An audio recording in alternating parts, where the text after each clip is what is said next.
Good evening. This is our midweek prayer meeting, and it is quite an interesting day in the sense that since sunset yesterday evening,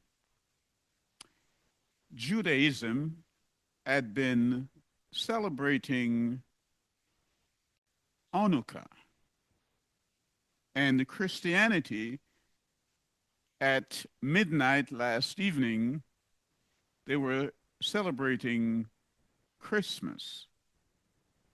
And so the 2 days or the two celebrations fall on the one day. And some have come to refer to it as Chrismukkah.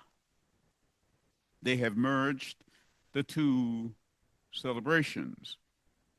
And so as I thought of that, I think of the fact that religion has led many into confusion. So let's assume you were walking through the valley one day and you were walking from east to west and you were curtained by two mountains. The peaks are drawn around the area that creates a kind of seclusion and evokes fear eerily because it's a valley and you're surrounded by these two mountains. As you walk through, you hear two men who are in fierce conversation on each of the two mountains, calling each other a liar. And as they see you passing through, each of them beckon to you to come up and hear their reasoning and for you to determine who is telling the truth. And so, in you not wanting to be partial, you ask both of them to come down to the valley so you can reason together so that you can determine who might be telling the truth. So today, the 25th of December, is it really Christmas or is it Hanukkah? Because both events fall on the same day. So we want to look at that because Yahweh is the final arbiter in all things. And if Yah has not given his word on it, then it's not yet spoken. So turn with me to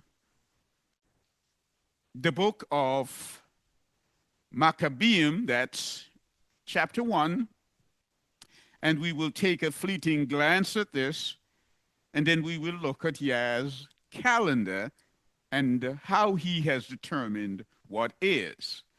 Maccabee 1, the word here says, and it came to be after Alexandros, son of Philippos, the Macedonian, who came out of the land of Kittim, had smitten Darius, sovereign of Paras and Madai, that he reigned in his place the first over Yawan, that's Greece. Of course, I'm reading from the Alleluia scriptures. And he fought many battles and won many strongholds and slew the sovereign of the earth. And he went through to the ends of the earth and took spoils from many nations, so that the earth was at rest before him. Therefore he was exalted. and his heart was lifted up. So this is Alexander the Great. And he went from place to place and he did many captures, the intent of which is to spread the culture of Greece throughout the world. And so if you join me now at verse 41, it says, "And sovereign Antiochus wrote to his whole reign that all should be one people." Because after Alexander died, obviously you know that his four generals had cut up the empire and had shared it out among them, out of which came a sovereign called Antiochus Epiphanes, who was leader, king of that area of Syria. So it's appropriate that we look at this evening, even as Damascus was in turmoil only a week or two ago. So this sovereign, Antiochus, wrote to his whole kingdom, his reign, that all should become one people.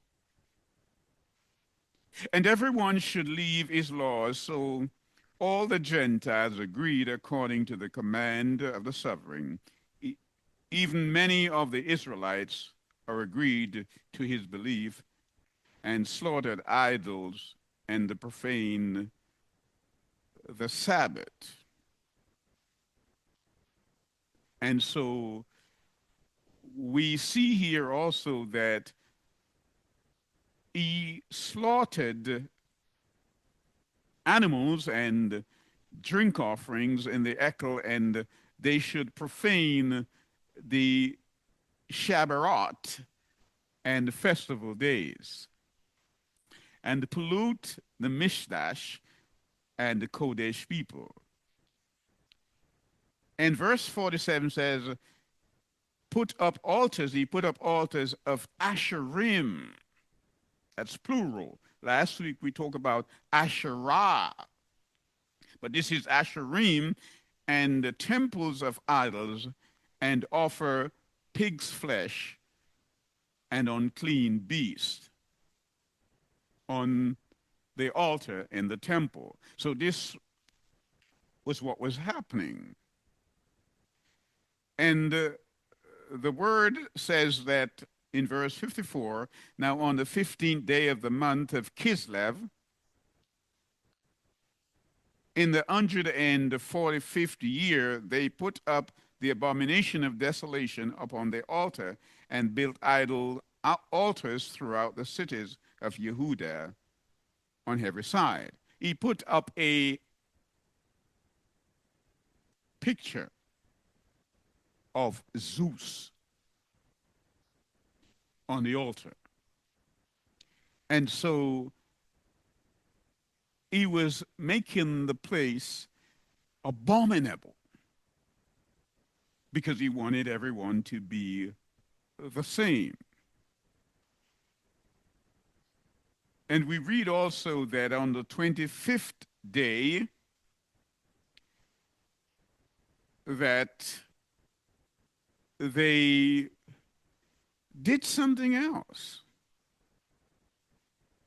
On the 25th day of the month, that's today, they slaughtered on the idol of altar, which was up on the altar of Elohim, at which time, according to the command, they put to death some women that had allowed their children to be circumcised.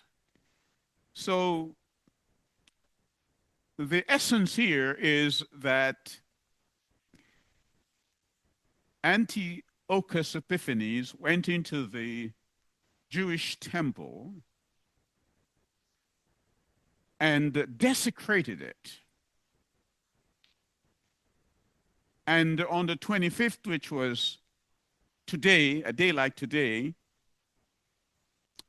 he performed all manner of abominations, which drew the attention of the Maccabees family, who fought subsequently with him and eventually regained the city. And obviously, as you know, they lit, Istra tells us, the menorah, the oil of which should only have lasted one night, and it lasted for 8 nights. That really is, in a nutshell, in context, the old story of Chinooka or Anuka. So, going back to the thought of the 2 men you heard on the mountains, calling each other a liar and asking you to intervene. So turn with me to Exodus chapter 12. Exodus chapter 12.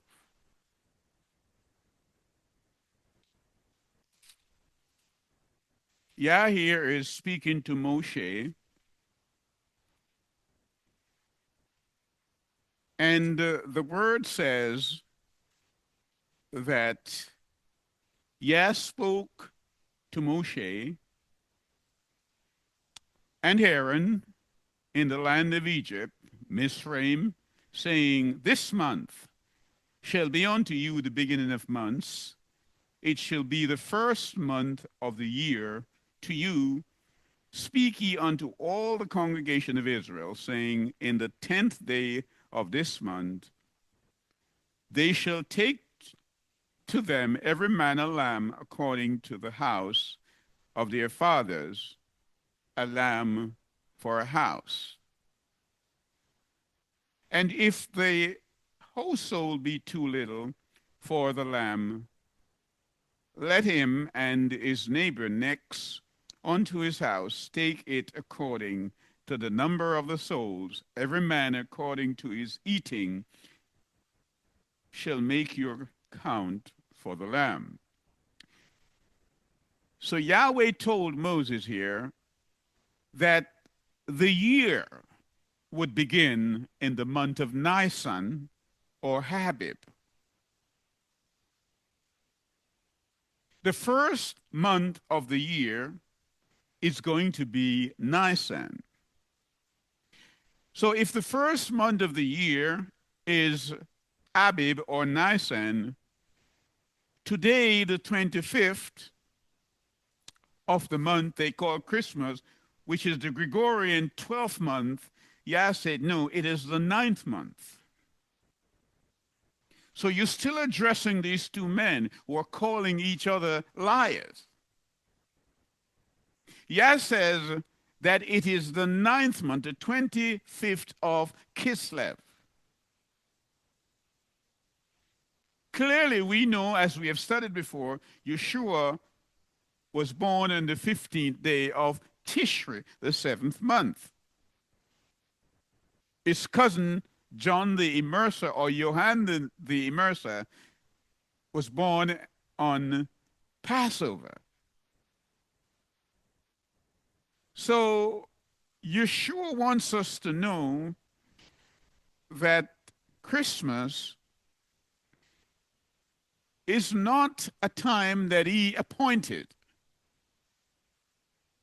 Not one.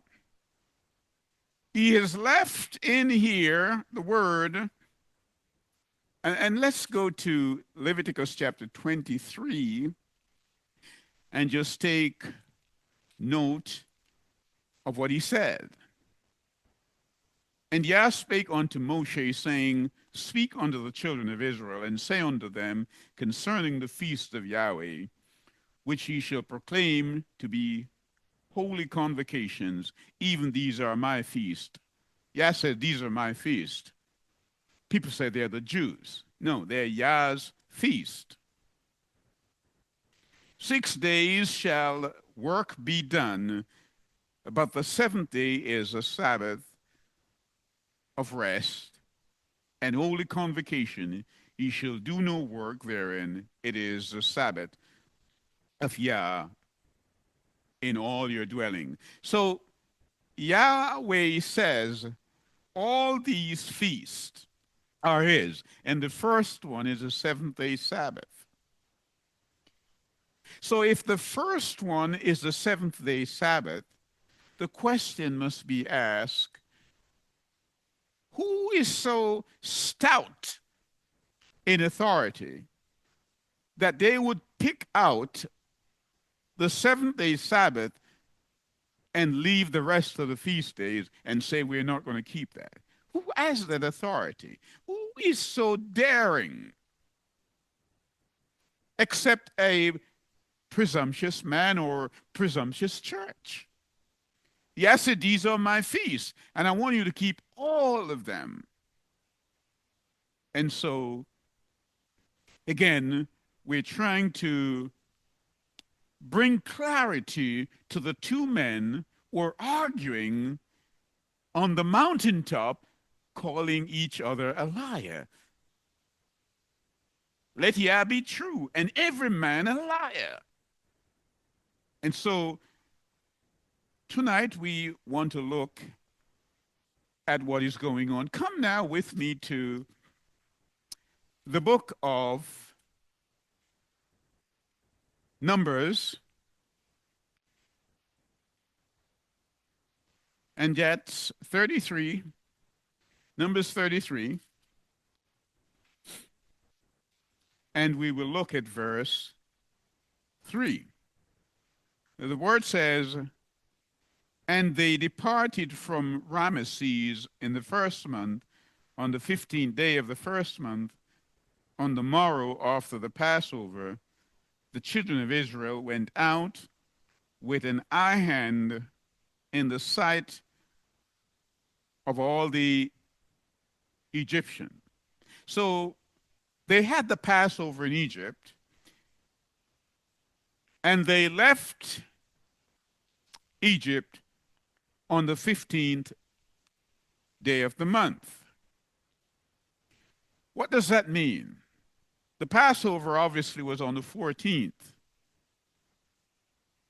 And unleavened bread was on the 15th, which was a Sabbath.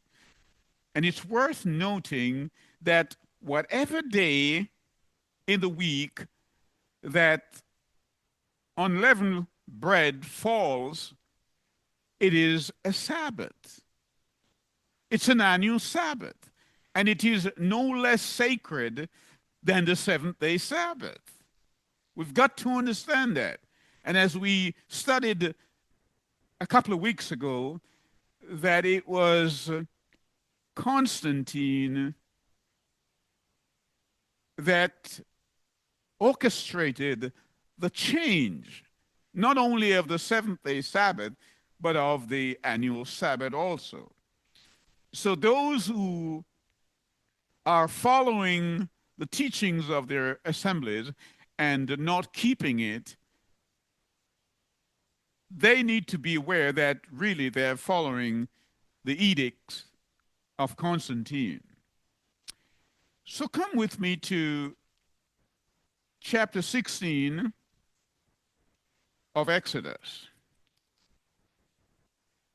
It says, "And they took their journey from Elim, and all the congregation of the children of Israel came unto the wilderness of Sin, which is between Elim and Sinai, and 15th day of the second month after their departing out of the land of Egypt. And the whole congregation of the children of Israel murmured against Moses and Aaron in the wilderness." We've just read in Numbers chapter 33 and verse 3 that they left Mizraim, that's Egypt, on the 15th day of the month. We're now in Exodus chapter 16, and it's recorded here that on the 15th day of this month, that's the second month, the people of Israel started to murmur. So that's 30 days. a month, they started to murmur. And the children of Israel said unto them, would to Yah we had died by the hand of Yah in the land of Mitzrayim, when we sat by the flesh pots, and when we did eat bread to the full. Ye have brought us up into the wilderness to kill us. These people give the impression that they were living in luxury. They were at the Ritz, the Carlton Ritz in Egypt, when they had been in slavery all this time. And Yah, through his promise to Abraham, had decided to go and retrieve them, and listen to the ungratefulness being expressed. So they murmured for food. They murmured for food. And the word says, and it came to pass, as Aaron spake unto the whole congregation of the children of Israel, that's verse 10, that they looked towards the wilderness, and behold, the glory of Yah appeared in the cloud. And Yah spake unto Moshe, saying, I have heard the murmurings of the children of Israel. Speak unto them, saying, at even he shall eat flesh, and in the morning he shall be filled with bread, and ye shall know that I am Yah your Elohim. So understand what is happening here. They are 30 days on their journey to the promised land. This is the 15th day of the second month. And they're murmuring, what do they want? They want flesh. Yah says, I will give you manna, bread from heaven. They said, no, we want flesh. Yah says, all right, this being the 15th day of the month, this evening I will give you your last portion of flesh. And tomorrow morning you will start eating manna. That's what the word says. Verse 14, and when the dew that lay was gone up, behold, upon the face of the wilderness, there lay a small round thing, as small as the hoar of frost on the ground. And when the children of Israel saw it, they said one to another, it is a manna, for they wist not what it was. They never knew what it was. And Moshe said to them, this is the bread which Yah hath given you to eat. This is the thing which Yah hath commanded. Gather of it every month, every man, according to his eating, an omer for every man, according to the number of your persons. Take ye every man for them which are in his tents. And the children of Israel did so, and gathered some more, some less. So they were told, on the night, the evening of the 15th, you're going to have your last portion of flesh. In the morning of the 16th, you're going to start eating manna. And you're going to go out and collect the manna for 6 days.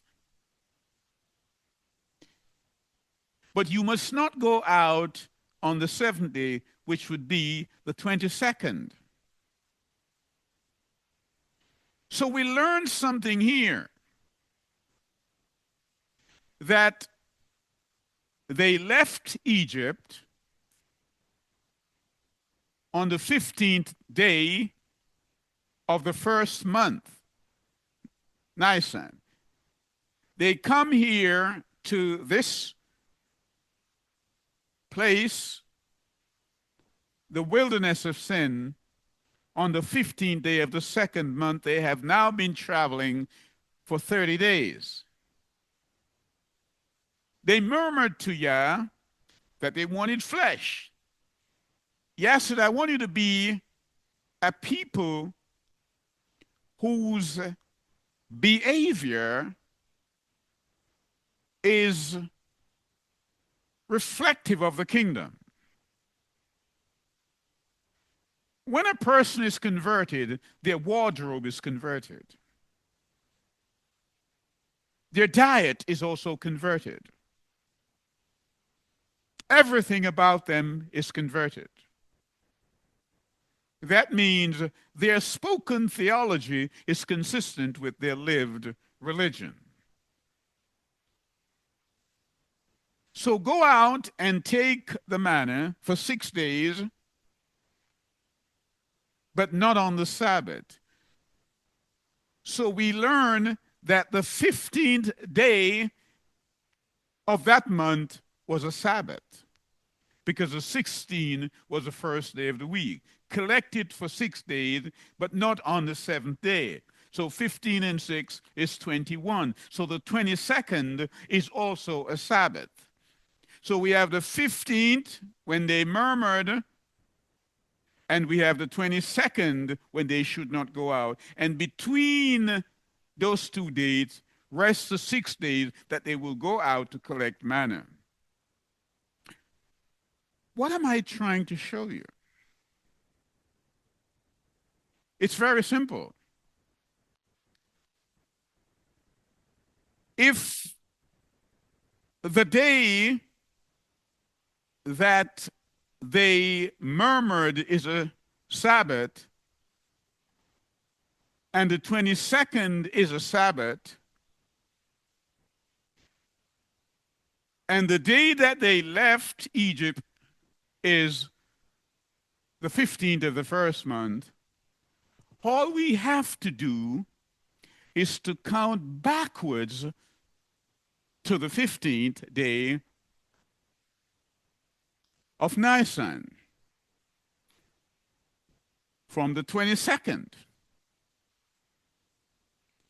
And if we count all the way back to the first month when they left Egypt, if you just make a mental note in your mind, a graph in your mind, Sunday, Monday, Tuesday, Wednesday, Thursday, Friday, Saturday, you will see that the day that they left Egypt was on a Thursday. Therefore, the Passover was on a Wednesday, based on Exodus chapter 16. It's here in the Word. So the Passover in Egypt, the children of Israel, was on a Wednesday, and the unleavened bread was on a Thursday. So there was 2 Sabbaths in that week in Egypt. So obviously, this Passover is a foreshadowing of the Passover when the ultimate Lamb, Yeshua, would be crucified. So if you come with me now to the book of Yohanan,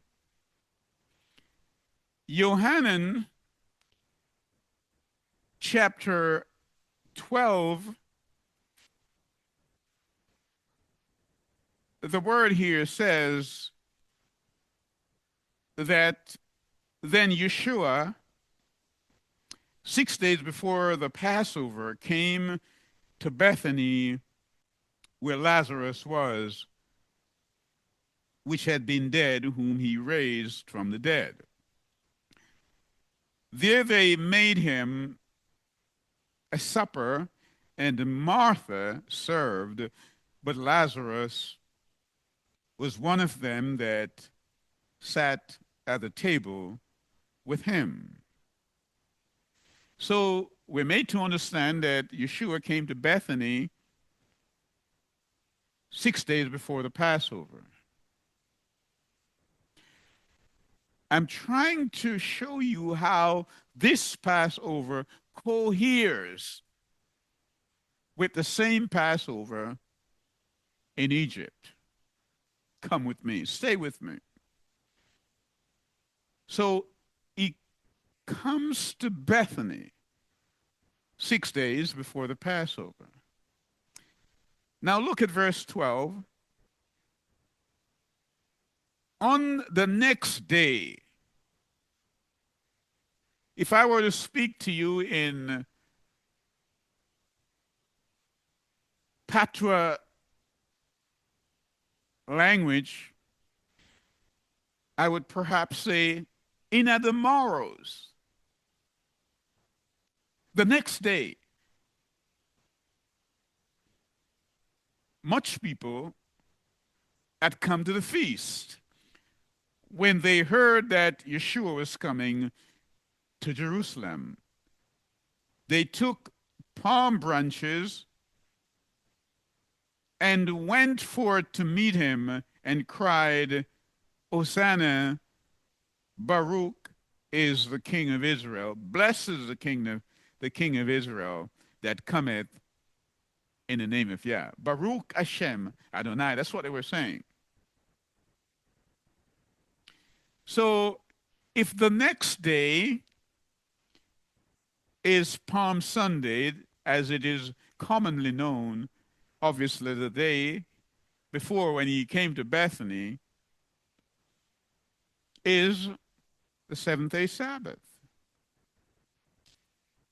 So if you count inclusively the Sabbath, 6 days, we come to Thursday.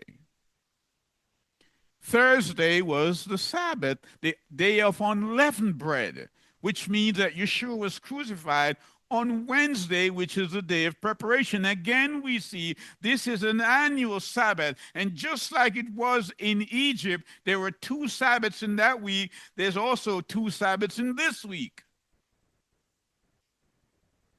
He's crucified on Wednesday, just as the Passover in Egypt was on a Wednesday. It's irrefutable. It's here. And if you're not yet convinced, come with me to, so that's John chapter 19, verse 31. John writes, "The Jews, therefore, because it was preparation, that the body should not remain upon the cross on the Sabbath day, for that Sabbath was a high day, besought Pilate that their legs might be broken and that they might be taken away." Yohanan here says that day was a high day, meaning it was a feast day Sabbath. It was an annual Sabbath, a festival Sabbath. So it's very, very clear here that Yeshua was crucified on Wednesday, which makes it consistent with the Passover in Egypt on a Wednesday. And so the Sabbath, the unleavened bread, on both occasions fell on a Thursday. And that refutes the idea and the doctrine that Yeshua was crucified on Friday. Yeshua makes it very, very clear. Come with me to Matthew chapter 12. Matthew chapter 12. And let's read from verse 38. The word says, "Then certain of the scribes of the Pharisees answered, saying, Master, we would see a sign from thee." We want to see a sign because we want to know if you're the Messiah. Some know you as the carpenter's son. We know your siblings. We know you grew up in Nazareth. We want to know. There are ideas that are going around, rumors, and we want to know. We want a sign. But he answered and said unto them, "An evil and adulterous generation seeketh after a sign, and there shall no sign be given to it but the sign of the prophet Jonah. None.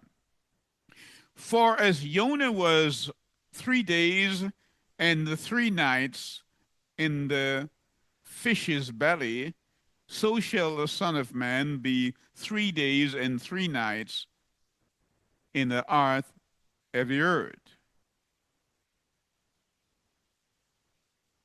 He says, I'm going to be in the earth 3 days and 3 nights. So when we teach that Yeshua was crucified on Friday and cannot ascertain 72 hours during that period of time, we must conclude that either that is wrong or we have misunderstood what Yeshua said. He said he's likening himself to Jonah. And so you must answer the question, did Jonah spend 3 days and 3 nights in the belly of the fish? Did he? Then if Jonah spent 3 days and 3 nights in the belly of the fish, and Yeshua only went there on Friday to Saturday evening, then that cannot be like unto Jonah. Cannot be like unto Jonah at all. So the two men on the mountain, Judaism and Christianity. Orthodox Judaism is saying, we're waiting for the first coming of the Messiah. Christianity is, we're waiting for the second coming of the Messiah. Yeshua says, all who are waiting must be obedient to me. So let's go to Exodus chapter 19 to see the requirements of what a covenant people look like. Exodus chapter 19, and we will take verse 5. Now therefore, if you will obey my voice indeed and keep my covenant. Did you hear that? If you will keep my covenant, then ye shall be a peculiar people, a treasure unto me above all people, for all the earth is mine, and ye shall be unto me a kingdom of priests and a holy nation. These are the words which thou shalt speak unto the children of Israel. He says, the obedient ones, they are part of my kingdom. Not merely members of a church. That's not what he came to establish. I'm building a kingdom, and the people there are going to be obedient to me. That's what he's saying.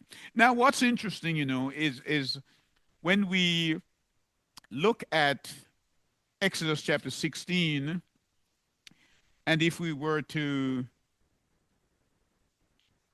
look at verse 28, Yah says, and Yah said unto Moshe, how long refuse ye to keep my commandments and my laws? What's so strange about that text?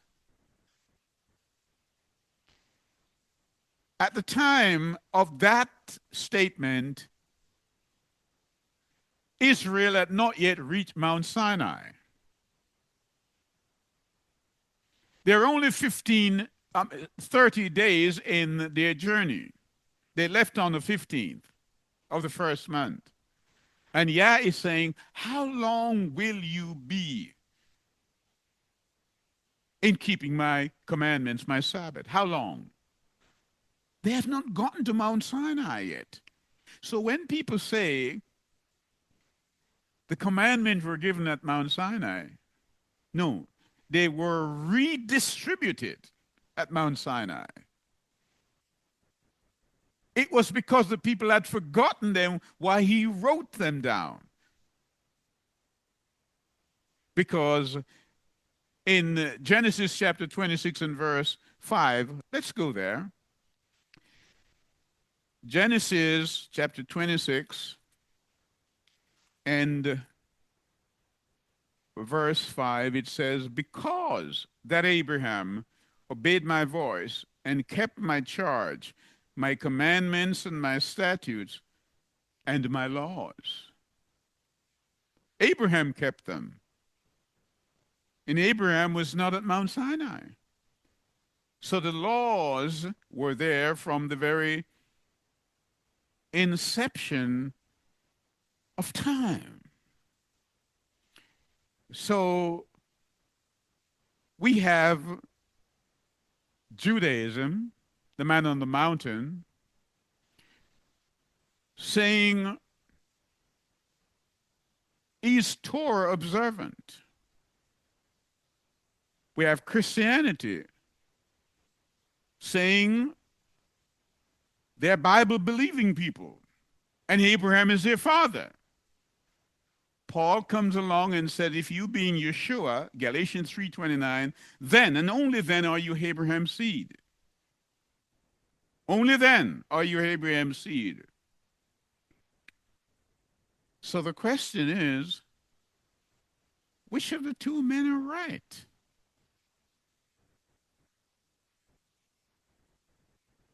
They're both misrepresenting. Because Yah says,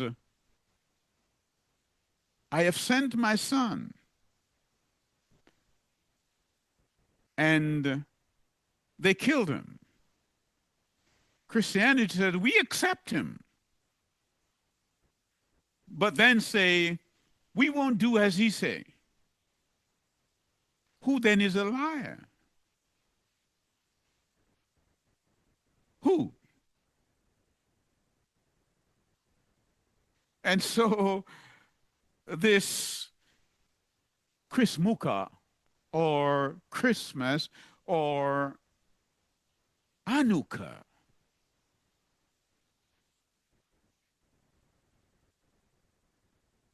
it's a strange day. Because the Maccabees were celebrating because they gained the victory over the Yawanites, over the Greeks. But what victory have we gained? When we won't even keep his commandments. We won't even keep the feast days. And we're still teaching people that Yeshua was crucified on a Friday, when it's very, very clear in Leviticus chapter 23 that all these feast days must be kept. And we just read in Exodus chapter 16 and Yohanan chapter 12 that Yeshua was crucified on a Wednesday. And there were 2 Sabbaths in that week, annual Sabbaths, and a weekly Sabbath. So having heard this now, will it make an impression on our thinking? Will we continue to disobey the word of Yah? Not only that, many of the churches, many of the institutionalized churches, in a week's time, on the 31st of December, will go to their assembly, perhaps before sunset, and at sunset, some will sing, I wish you a happy new year. And another group will wait until 12 o'clock at night. And they will sing the same thing, that these 2 men on the mountaintop calling each other a liar. They will, at the end of the 31st of December, they will tell you that it's a new year. We just read in Exodus chapter 12 that Yah says the new year begins in the month of Nisan. That's March, April. And every month of Yah begins with the new moon. It's clear.